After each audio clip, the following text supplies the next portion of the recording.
क्या 14 जुलाई को भारत इतिहास रचने जा रहा है? आखिर कैसे होगी चंद्रयान 3 की लैंडिंग? क्या अंतर है मिशन चंद्रयान 2 और मिशन चंद्रयान 3 में?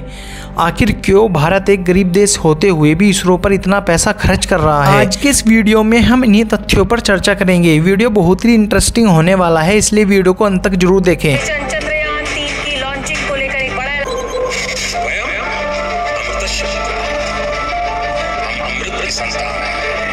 जिसके साथ अमृत जुड़ा हुआ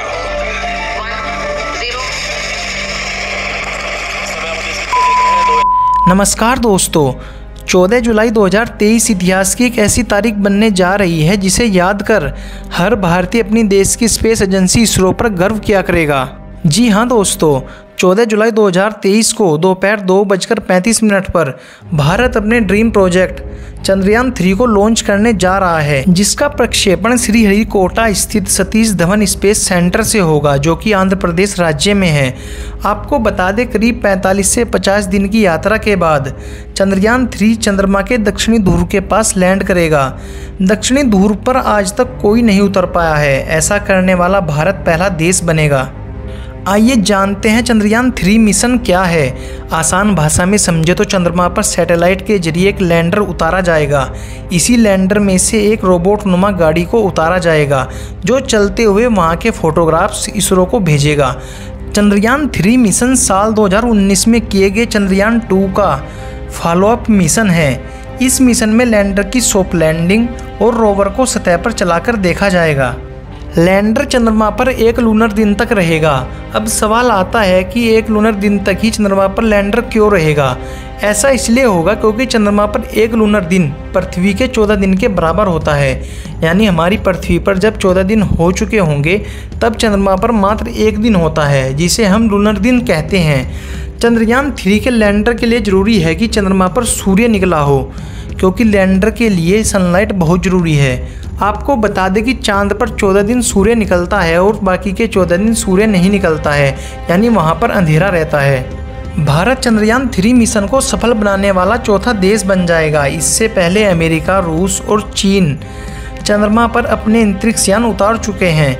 इसके अलावा अपोलो 11 और अपोलो 12 अमेरिका के यही दो ऐसे मिशन हैं जिनमें चंद्रमा पर मनुष्य को भेजा गया है। अन्यथा आज तक चंद्रमा पर कोई नहीं पहुंच पाया है। इस पर कुछ लोग कह सकते हैं कि भारत के राकेश शर्मा और कल्पना चावला भी चांद पर गए थे, पर ऐसा नहीं है।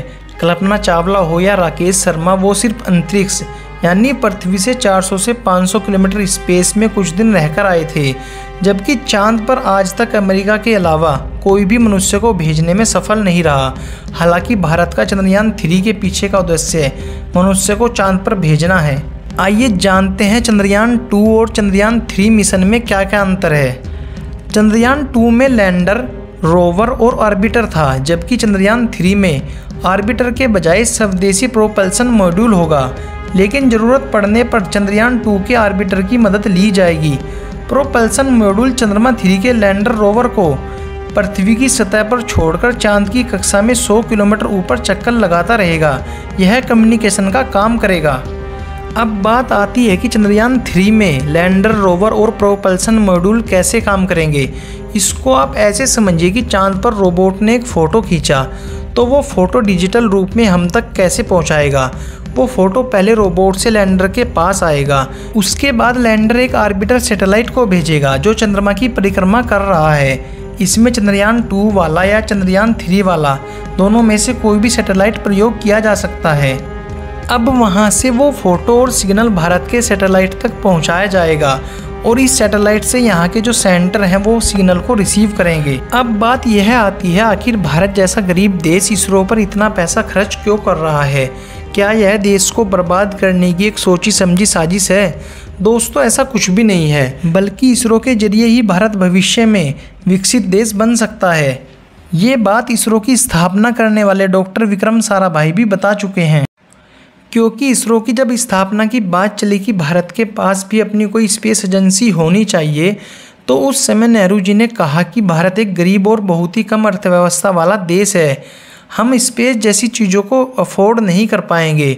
तब इस पर विक्रम साराभाई ने कहा था, क्योंकि भारत एक गरीब और विकासशील देश है, इसलिए हमें स्पेस जैसी चीज़ों को अफोर्ड करना होगा, क्योंकि इसी के जरिए हम भारत की गरीबी को मिटा सकते हैं। और आज ऐसा हो भी रहा है। आज इसरो 28 देशों के कुल 239 सैटेलाइट स्थापित करने का काम कर रहा है, जहां से देश को एक बहुत बड़ा अमाउंट मिल रहा है। वहीं आज इसरो कई देशों की स्पेस एजेंसियों को स्थापित करके और उनको ट्रेनिंग देकर करोड़ों रुपए देश को दे रहा है। आपको जानकर हैरानी होगी कि नासा का बजट इसरो से 15 गुना है। यानी जो काम नासा करोड़ों रुपए लेकर अमेरिका के लिए कर रहा है, वही काम इसरो भारत के लिए बहुत कम पैसों में कर रहा है। इसीलिए हमें अपने देश की एजेंसी इसरो और उसके वैज्ञानिकों पर गर्व होना चाहिए, जो दिन रात देश की सेवा में लगे रहते हैं। दोस्तों, आपको क्या लगता है, क्या इस बार चंद्रयान 3 मिशन सफल होगा और क्या भारत भी एक दिन मनुष्य को चांद पर भेजने में सफल हो पाएगा? कमेंट बॉक्स में अपनी राय जरूर दें। साथ ही चांद पर कदम रखने वाला पहला व्यक्ति कौन था, कमेंट बॉक्स में जरूर लिखें। अगर वीडियो अच्छी लगी हो तो इसे हर जगह शेयर करें और भी इसी तरह की एजुकेशनल वीडियो के लिए चैनल को सब्सक्राइब जरूर करें। Thanks for watching.